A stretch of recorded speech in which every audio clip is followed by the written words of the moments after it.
আরে এটা কি রে? ওয়াও!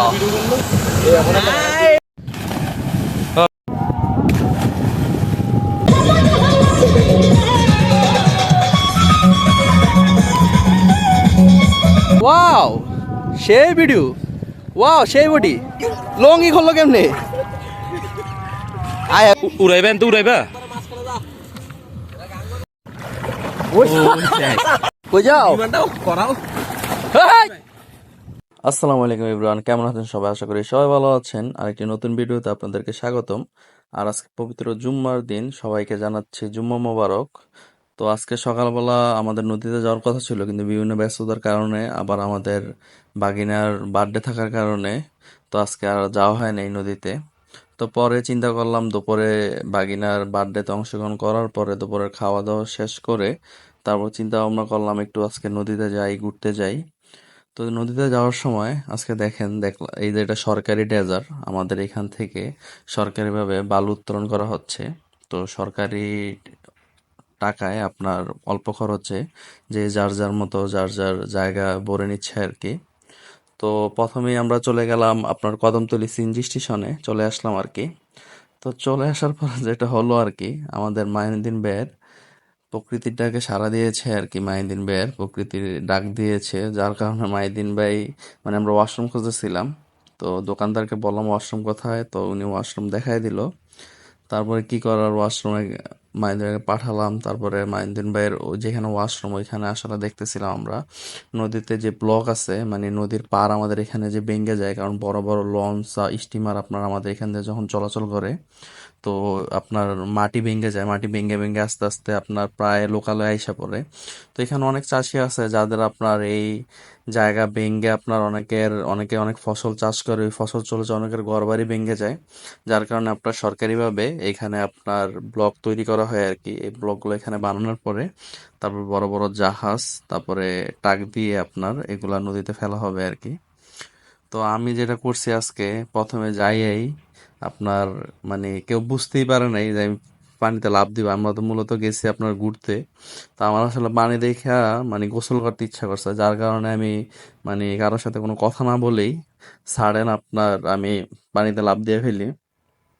তো তখন সবাই বলতেছিল এটা কি করলাম, তো সবাই পরে চিন্তা ভাবনা করছে যে যেহেতু নাইব গোসল করেই ফেলছে, তা আমরাও একটু গোসল করি। আরে বাবা, দুপুর আজকে একটু বেশি খেয়ে ফেলছি, কারণ আজকে দাওয়াত ছিল, আপনাদেরকে আগেই বলছি, বাগিনার জন্মদিন।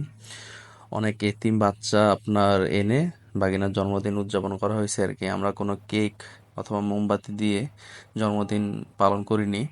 আমরা এতিমখানা থেকে এতিম ছেলে মেয়ে এনে তারপরে হুজুরদেরকে দিয়ে একটা দোয়া মাহফিলের মতো করছি আর কি। তো ওইখানে এভাবে বাগিনার করছি। তো খাওয়া দাওয়া বেশি হওয়ার কারণে এভাবেই আমাদের একটু গরম লাগতেছিল, আবার বেশি খেয়ে ফেলছি, যার কারণে চিন্তা করলাম যদি সাঁতার কাটি করি তাহলে হয়তো বা অনেকটা ভাল লাগবে আর কি, মানে একটু রিফ্রেশ রিফ্রেশ একটা ভাব আসবে আর কি।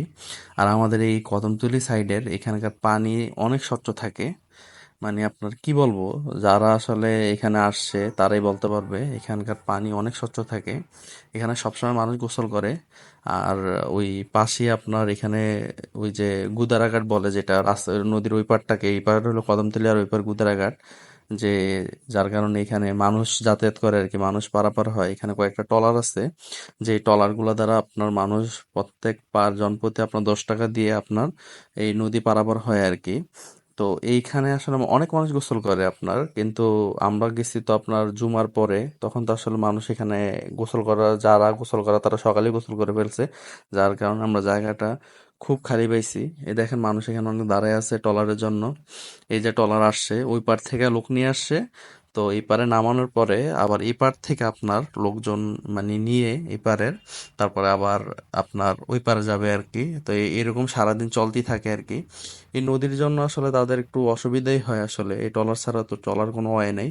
যদিও এখানে ব্রিজ মানে হওয়ার কথা ছিল, আগের যে সাবেক এমপি ব্রিজের কাজ ধরছিল, তা আওয়ামী লীগ সরকারের কারণে সবাই পালায় গেছে, যার কারণে এই ব্রিজের কাজ অফ আছে। যদি এই ব্রিজ হয়ে যাইতো তাইলে আসলে এখানকার সবারই খুব সুবিধা হইতো আর কি। ট্রলারের আর কোনো প্রয়োজনই ছিল না আর কি, হয়তো ইমার্জেন্সি যাদের বাড়ি দূরে তারা হয়তো বা ট্রলার দিয়ে আসা লাগতো আর কি। তো আল্লাহ আলহামদুলিল্লাহ আমরা ভালো এনজয় করতেছিলাম গোসল করে। কারণ অনেকদিন পরে আসছি, সবাই খুব এনজয় করতেছিল। বিজয় যদিও দুপুরে কাজের কারণে আমাদের সাথে দাওয়াতে অ্যাটেন্ড করতে পারেনি বাগিনার জন্মদিনে। তো বিজয় আসছে, আমরা ভালো এনজয় করতেছিলাম আলহামদুলিল্লাহ। আর আপনাদেরকে এর আগে আমরা এক ভিডিওতে আপনাদেরকে বলছিলাম এই যে আমাদের এলাকাতে কিছু কিছু সময় বিভিন্ন এলাকা থেকে মতলব চাঁদপুর থেকে এইভাবে ট্রলার আসে আপনার, ওরা ট্যাক্সি লাগিয়ে গান বাজনা লাগিয়ে ওরা যায়। আমরা এগুলোর ঘোর বিরোধিতা করি। আমরা সবসময় চেষ্টা করি, আমরা মাঝে মাঝে এগুলোর বাধা দেই, কিন্তু এইভাবে পাড়ের থেকে তো সে বাধা দেওয়া না। মাঝে মাঝে আমরা নৌকায় থাকি, নৌকা দিয়ে ওদের কাছে যাই আমরা বাধা দিই, আমরা অনেক সময় ফেরতও পাঠিয়ে দিই। কারণ এভাবে গান বাজনা লাগে ডেক্সিট অনেকে আবার মেয়ে নিয়ে আসে এইসবের মধ্যে। তা আমরা আসলে এগুলো কোনো সময় সাপোর্ট করি না, আমরা এগুলোর সবসময় ঘোর বিরোধিতা করে থাকি।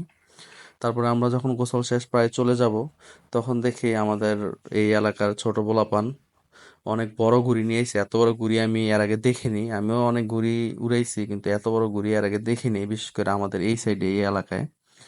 তো আমি অনেক ঘুড়ি উড়ানোর চেষ্টা করলাম ওদের থেকে নিয়ে, আমি গেছি আপনার বলে আমি উড়ে দিই।